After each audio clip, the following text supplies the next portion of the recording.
അങ്ങനെ big boss Malayalam season 7-ൽ നിന്നും Praveen evict ആയിരിക്കുകയാണ് കേട്ടോ. സഹമത്സരാർത്ഥികളെല്ലാം തന്നെ ഒന്ന് ഷോക്ക് ആയിട്ടുണ്ട്. പ്രേക്ഷകരും പ്രതീക്ഷിച്ചു കാണും, പ്രവീൺ എവിക്റ്റ് ആകുമെന്ന് പ്രതീക്ഷിച്ചതാണ്. എന്നിരുന്നാൽ പോലും വൈൽഡ് കാർഡുകളിൽ പ്രവീണിനേക്കാൾ ഇനാക്റ്റീവായിട്ട് നിൽക്കുന്ന മത്സരാർത്ഥികളൊക്കെ അവിടെ ഉണ്ട് കേട്ടോ. സാബുമാനൊക്കെ പ്രവീണിനെ അപേക്ഷിച്ച് എത്രയോ താഴെയാണ്. പ്രവീൺ നല്ല രീതിയിലൊക്കെ ഗെയിം കളിച്ചിട്ടുണ്ട്, പക്ഷേ കൃത്യമായിട്ടുള്ള ഒരു ഗെയിം പ്ലാന് പ്രവീണിന് ഇല്ല. എന്തൊക്കെയോ ചെയ്തു എന്നൊക്കെ തന്നെ ആക്റ്റീവ് ആയിരുന്നു, എന്നാലും പുള്ളി അതുകൊണ്ട് തന്നെ ഹൗസിലുള്ള മത്സരാർത്ഥികൾക്കൊക്കെ ചെറിയ രീതിയിൽ നല്ല ഒരു ഷോക്ക് ഉണ്ടായിട്ടുണ്ട്. എന്തായാലും അനുവിനൊക്കെ നല്ല രീതിയിൽ വിഷമമുണ്ട്. അനുവുമായിട്ട് നല്ല രീതിയിൽ ആ ഒരു ഫ്രണ്ട്ഷിപ്പ് മെയിൻറ്റെയിൻ ചെയ്തിരുന്നു. അനു നല്ല രീതിയിൽ കരയുന്നുണ്ട്.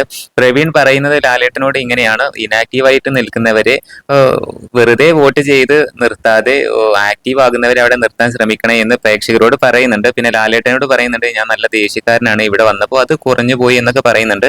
എന്തായാലും ബിഗ് ബോസിൽ നിന്നും പ്രവീൺ ഇപ്പോൾ പുറത്തായിരിക്കുകയാണ്.